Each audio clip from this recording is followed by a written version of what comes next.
सन्माननीय उपाध्यक्ष महोदय, या ठिकाणी सन्मान्य सदस्यांनी जो टॉवरच्या बाबतीमध्ये प्रश्न उपस्थित केला आहे लक्षवेधीच्या मार्फत, खरं तर या गोष्टी आपल्याला देखील माहिती आहेत. आमच्या मतदारसंघामध्ये देखील अशा पद्धतीने टॉवर उभे राहिलेले आहेत.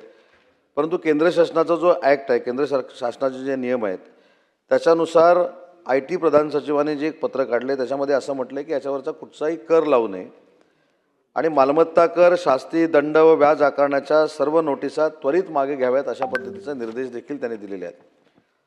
मोबाईल टॉवरच्या स्थापनेचे काम थांबवणे, टॉवर साहित्य उपकरणे जप्त करणे, त्याच्यामध्ये अटॅचमेंट आणणे, महावितरणमार्फत वीज पुरवठा खंडित करणे हे न करण्याचे निर्देश या पत्रांद्वारे प्रधान सचिव IT यांनी दिलेले आहेत.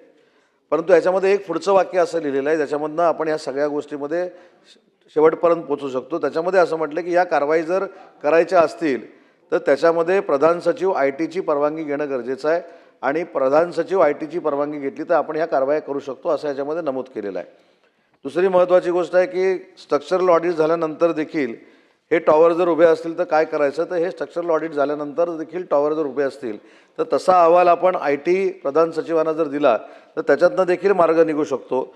आणि सन्मान्य सदस्यांनी एक महत्त्वाची गोष्ट या ठिकाणी सांगितली की आपल्या राज्यामध्ये टॉवर पॉलिसी नाही आहे, तर IT प्रधान सचिवांना एका बैठकीचं आयोजन करायला सांगण्यात येईल आणि त्याच्यामध्ये भविष्यात आपण IT पॉलिसी कशी करू शकतो, टॉवर पॉलिसी कशी करू शकतो याबाबत सर्वंकष विचार करून त्याच्यामध्ये निर्णय घेण्याच्या सूचना त्यांना देण्यात येतील. अध्यक्ष महोदय, सन्मान्य सदस्य प्रवीणजींनी जी वस्तुस्थिती मांडली याच्यामध्ये मी नाकारत नाही.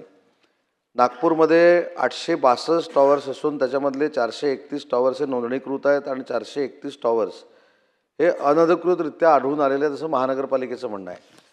आणि महानगरपालिकेच्या या म्हणण्यानुसार ज्यावेळी पोर्टलवर आपण हे बघितलं, काही परमिशन महानगरपालिकेनं नाकारल्या तर त्याच्यामध्ये अभिमत परवानगी, ज्याला आपण डीम्ड परमिशन म्हणतो, अशा परमिशननं त्यांना परमिशन मिळालेले आहेत. हे देखील वस्तुस्थिती नाकारता येणार नाही.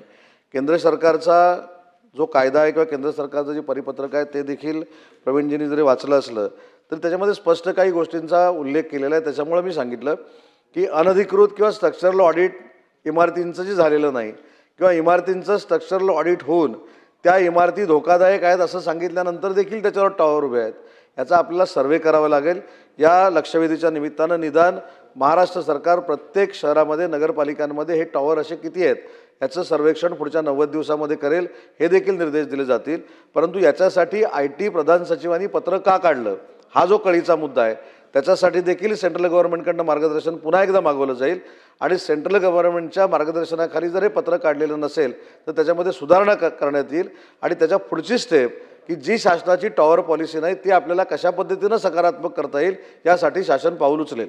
उपाध्यक्ष महोदय, मी सुरुवातीलाच सांगितलं की आता जो मुद्दा खोपडे साहेबांनी या ठिकाणी मांडला तो महानगरपालिका आणि नगरपालिकेच्या अनधिकृत बांधकामाबद्दल मांडला. कुठेही कुठच्याही अनधिकृत टॉवरला पाठीशी घालण्याचा संबंधच येत नाही, परंतु महाराष्ट्र शासनाची टॉवर पॉलिसी नाही, मी स्वतः या ठिकाणी सांगितलं आहे.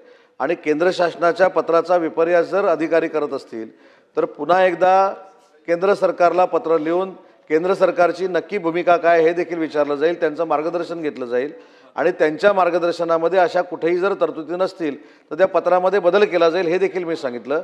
आणि IT प्रधान सचिवांना सांगून तातडीनं बैठक घेऊन आपल्याला महाराष्ट्र शासनाची, महाराष्ट्र राज्याची टॉवर पॉलिसी कशा पद्धतीनं करता येईल याचा सकारात्मक विचार शासन म्हणून आम्ही करू.